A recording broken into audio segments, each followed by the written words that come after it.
Today we're going to be talking about the legend who left us too soon. Many of you have seen him maybe in our videos. What does that mean? Get Rufus in the shot real quick. You knew him personally. His name was Grover, also known as Rufus. The legend, the man, the dog, the goat, who lived to 105 years old. And we're going to be talking about kind of everything that happened and just his impact and how great of a dog he was. But first, me and him actually went on a boys trip a couple months back, and I recorded and have some video. So first we're going to play some video from that, and then we'll kind of get into more about just the details of everything and how great of a dog and friend he was. Grover and Drewski Adventures. The first thing we did was go to the store so you could pick out a toy, and then this dude decided to hit a pee hit and run in the store, so you know we had to flee the scene. But it's all good because we went and got some pup cups right after, and you can tell this dude was loving it. After that, I took him to the park and tried to teach him a few tricks. Ready? Go get it. All right. Then I tried to teach him to jump through this obstacle right here. I gave him examples, and bro was not listening or paying attention. He was just doing his own thing. Follow me. Follow me. Come on. Come here, Grover. Come here. Grover. I guess it's just Grover's world and we're all living in it. Overall though, it was an amazing boys trip and definitely a time with him that I'll always remember. Let's get back to the video. Hopefully you guys enjoyed those heartfelt moments. I mean, we did pee in the store. Well, not me.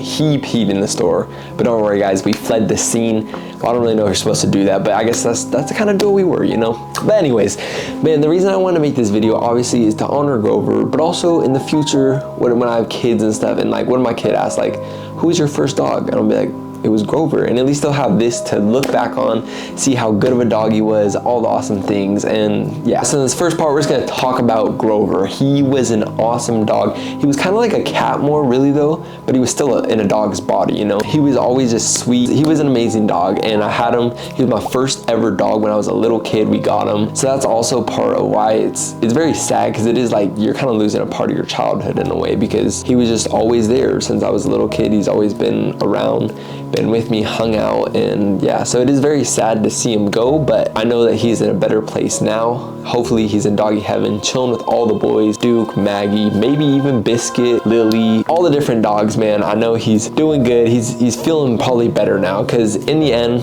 and this is obviously kind of goes into what happened in the later part, is we did have to put him down because he was very old. He lived to 105 in dog years. That's pretty old if you ask me. I think that's longer than most dogs actually do survive. So he was getting to that age where he just wasn't really eating. He started to throw up a lot, and we didn't want him to be in pain. So it was just time, and we took him to doctors. They kind of said like, yeah, it's time for him to be put down. Me and my dad, he was with us when they put him down, and he wasn't stressed out, anything like that. So he went down very peacefully. He lived a long and amazing life, man. And honestly, I was super sad, and it was really hard doing that, but it really didn't even hit me until the next day when I came home and I opened the door and he wasn't there, and it was like, dang, bro, like sometimes you don't notice like how much a person or even like a dog have that effect of just like being there, just their presence, you know? Like every time I would walk the door, every time I came in, he would greet me at the door, like he would jump up on me, say what up, you know? But that was definitely hard. And also later that night, I think I went to the gym and I came back, and bro,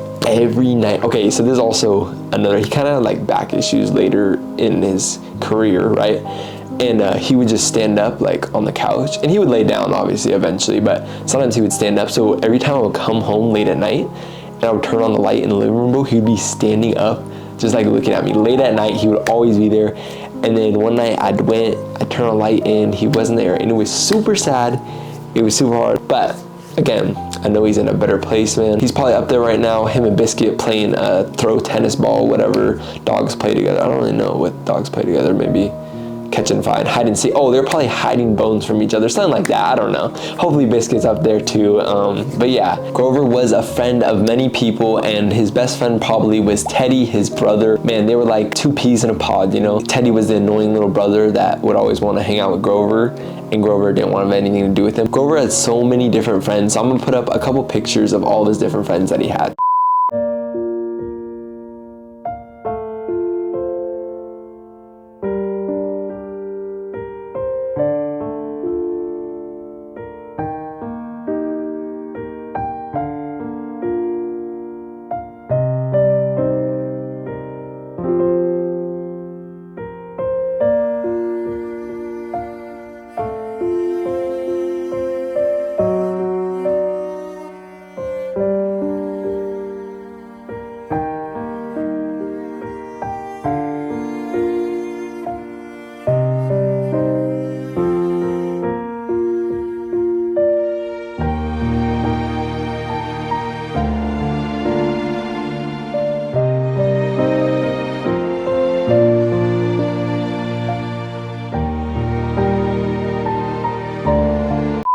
In the end, man, Grover was an amazing first dog, the best first dog I could ever ask for. I'm so glad that he was my first dog, man, and I'm just glad that I got to be a part of his life. He was just chill. He also got the nickname Rufus from my boy Jacob. He named him that, and that nickname stuck with him for a while. So some of you may know him as Rufus, but his maiden name is Grover. And if I could say one last thing to Grover, it would probably be thank you for being the best first dog I could ever ask for. I don't even know if I'll ever find a dog that I love and was as good to me as Grover was. So thank you, Grover. I love you. I hope you're enjoying yourself up there eating cheeseburgers and pup cups all day long. Rest in peace to the legend. Dude, wait, that might have been a sign from Grover. He turned off the light at the very end of the video. Dude, he was saying I love you, Grover. You're the best dog ever.